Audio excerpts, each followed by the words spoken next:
Okay, I'm going to walk you through making a scatter plot with an example of the bird holly data set. This isn't the example I'm using isn't real data. It's not your real collated data, but it'll walk you through and show you how to do it. This is the data that everyone initially entered, and I added a couple columns to add some information. Um, and then Dylan added this other spreadsheet, this other worksheet in the file called tree data. So this is all the data from the survey 1, 2, 3. And then Dylan collated this data. So they have the information from our bird survey as well as the information from the tree survey. So everything's all aligned. Now, when we run an analysis on this, we only need some of this information. And if you look at this example sheet, you'll see which fields you can use. And I would just recommend copying and pasting the columns that you need for your analysis, which are these right here.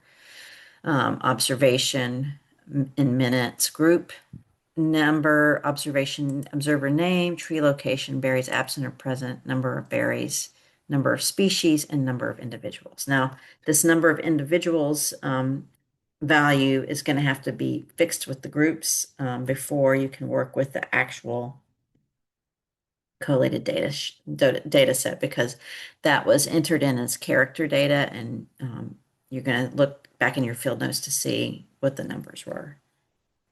So if you take just these fields, okay, so this is just an example of the data, it's not the actual real data, we can make a scatter plot pretty readily. Now, this I'm working with Excel, not on the online version, but on the desktop version.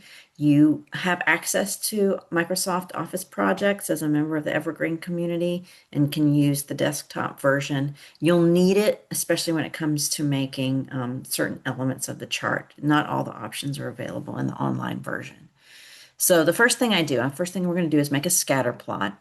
And we're going to look at the relationship between number of berries and number of bird species. And when I do that, I usually isolate the variables I want to make a figure out of here. So here is number of berries. I'm putting this on the left. It's going to be my X or predictor variable. And then number of bird species here is going to be my response variable. Now, it's usually as simple as selecting your data and selecting insert chart to make a scatter plot. However, I always double check my data to see if it makes sense. And you can do that by looking at these XY coordinates. So I'm going to expect to see a point at 1, 1. So this is 1, 1. That's there. What about at 0, 0? I don't see a point at 0, 0. Another point should be at 2. Go over to the x2 and up 1. It's not there. So this actual figure doesn't make sense. In fact, look, I don't have an 8 or 4. So there's something going on. And actually, you can see there's this little warning sign here. And it says the numbers in this cell are formatted as text. Okay, and so that's what's wrong. So it always makes sense to go and check your data to see if what the figure is saying really makes sense. And so we're going to make sure and convert those data to numeric data. And I did that right here. And as you can see, the plot changed. And now it makes a lot more sense. We have a 1 and a 1. We have a 0 and a 0. We have a 2 and a 1. We have a 3 and a 2. We have 0 and 1. We have probably another 0, 0. They're right on top of each other. 4 and 3, and then 5 and 4. Yes, that is the scatter plot. And so I'm going to get rid of the chart title. I usually just make a figure caption here. It is important to label the axes. And so I'm going to use this plus sign here to select axis titles. And along the x-axis, I'm going to type number or estimated number of berries. Number of berries. And then on the y-axis, I'm going to type number of bird species. Okay, so now we know what each axis is. One step that you can take here also is to add a trend line to see if these points approximate something like a relationship that would be linear. And I can do that by right-clicking in the chart. You can also select in chart elements, but if I right-click in the chart, it will ask if I want to add a trend line, and there's that option there in the chart elements. So a trend line has now been added into my chart. And this menu has popped up on the right, and I can actually display an equation. So this equation describes the line of best fit. Um, and I'm actually going to go back here and put in the equation and the r squared value. And the equation is our least squares line. And so what this line does is through a pretty straightforward mathematical process, this is the line in which the points around that are scattered around, the sum of the squared distances of those points from the line is the smallest number possible. And that's part of linear regression, is to have a least squares line. And then the r squared value is the correlation of the fit of those points to the line. And that number varies from 0 to 1. And so when you have an r squared of 1, that means every point is exactly on the line. When you have an r squared of 0, it's a random scatter in a flat line. And so we have a pretty strong r squared. And so what this is telling us is there's a pretty tight relationship between number of holly berries in this example, not real data set, and the numbers of bird species.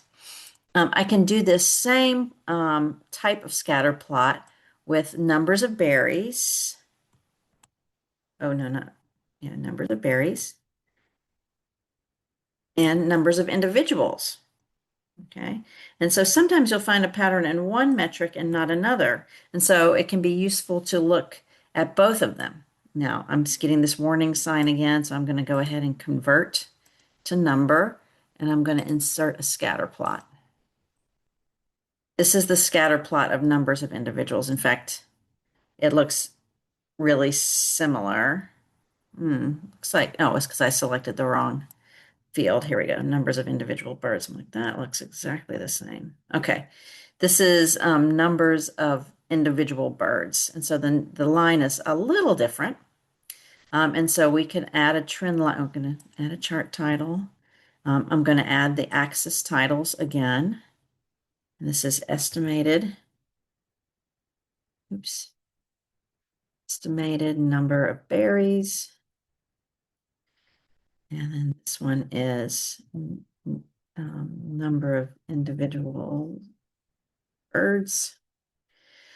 And I can add a trend line here. And if I go into,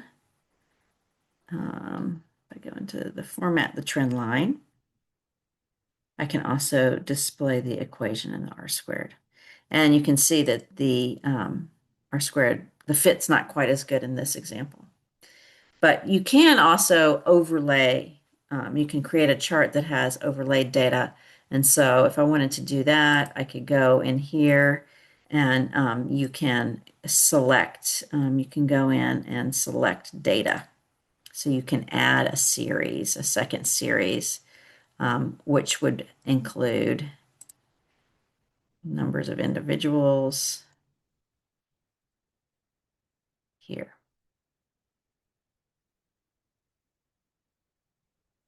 Okay, and you can see we have a slightly, it's a line, it's been adjusted a little bit. It's probably best to start over. Oh, here it is, it's showing up. And you could put both r squared and intercept values. You could do two lines on this chart, add another trend line and put those values in there. I think in this case that this is a little bit messy looking because the lines overlap so much. But sometimes it can be useful to have an overlay type figure. So that's how you do a scatter plot with this kind of data.